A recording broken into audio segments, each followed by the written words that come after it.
Okay hi everyone. सो आज हमें HCV का एक क्वेश्चन डिस्कस करना है, क्वेश्चन नंबर 20।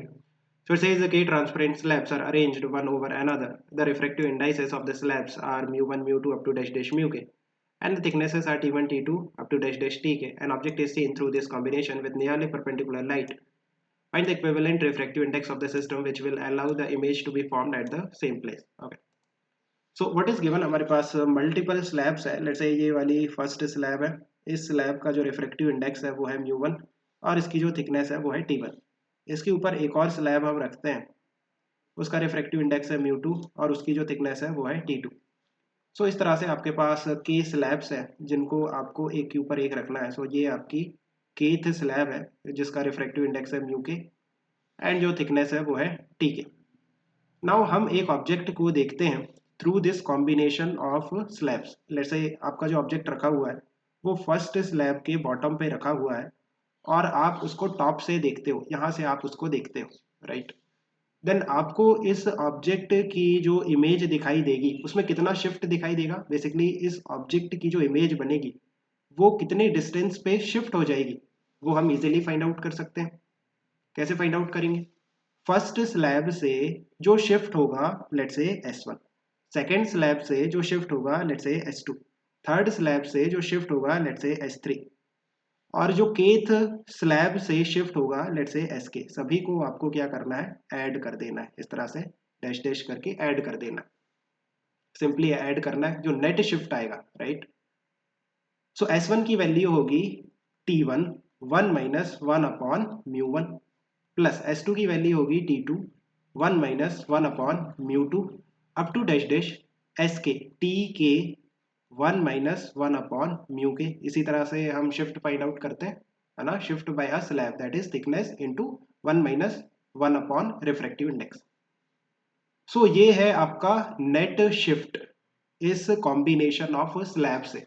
नाउ हमें क्या करना है, इस कॉम्बिनेशन ऑफ स्लैब को एक इक्विवेलेंट सिस्टम से रिप्लेस करना है। सो इस तरह से ये एक सिस्टम से हमने रिप्लेस कर दिया।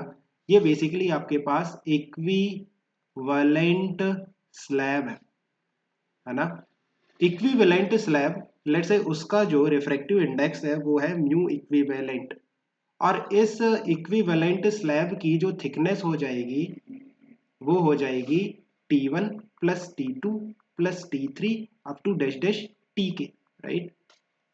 लाइक ये जो कॉम्बिनेशन ऑफ स्लैब्स है ना, इसकी जो टोटल थिकनेस है वही इक्विवेलेंट स्लैब की थिकनेस होगी और उसका जो रिफ्रैक्टिव इंडेक्स होगा वो होगा म्यू इक्विवेलेंट, जो कि हमें फाइंड आउट करना है। नाउ ये जो इक्विवेलेंट स्लैब है ये भी इमेज को उतना ही शिफ्ट करेगी जितना इस कॉम्बिनेशन ऑफ स्लैब्स ने किया था, बिकॉज इमेज का लोकेशन तो दोनों ही केस में सेम बनेगा। सो इस इक्विवेलेंट स्लैब के कारण जो शिफ्ट आएगा दैट विल बी, कितना शिफ्ट आएगा, इसकी जो थिकनेस है T1 plus T2 up to dash dash Tn into 1 minus 1 upon mu equivalent, because इसका जो म्यू है वो म्यू इक्विवेलेंट है ना। सो आप देखो दोनों ही केस में जो शिफ्ट आएगा वो सेम आएगा। सो जस्ट जो नेट शिफ्ट है उसको इक्वेट कर दो। सो यहाँ से इसको इक्वेट कर दो T1 plus T2 up to dash dash T के into 1 minus 1 upon mu equivalent से। सो यहाँ से जस्ट इसको सॉल्व करना है। सो देखो किस तरह से करेंगे, इसको आप सिंप्लीफाई करोगे।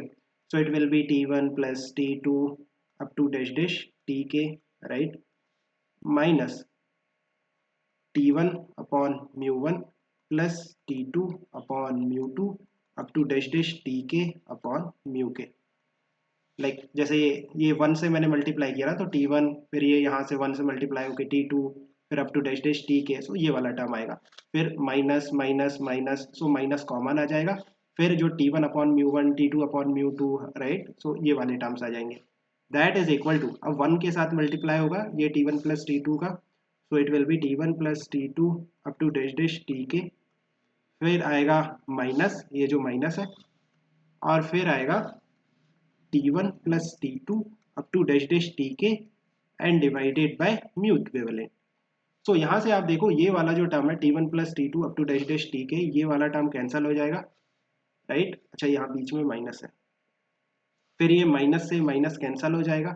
सो यहाँ से जो म्यू इक्विवेलेंट की वैल्यू निकल के आएगी that will be T1 upon T1 mu equivalent ऊपर जाएगा, so it will be T1 plus T2 up to dash dash Tk and divided by ये वाला जो टर्म है ये डिवाइड में जाएगा, है ना। So it will be T1 upon म्यू1 प्लस T2 अपॉन म्यू2 up to dash dash Tk divided by mu के।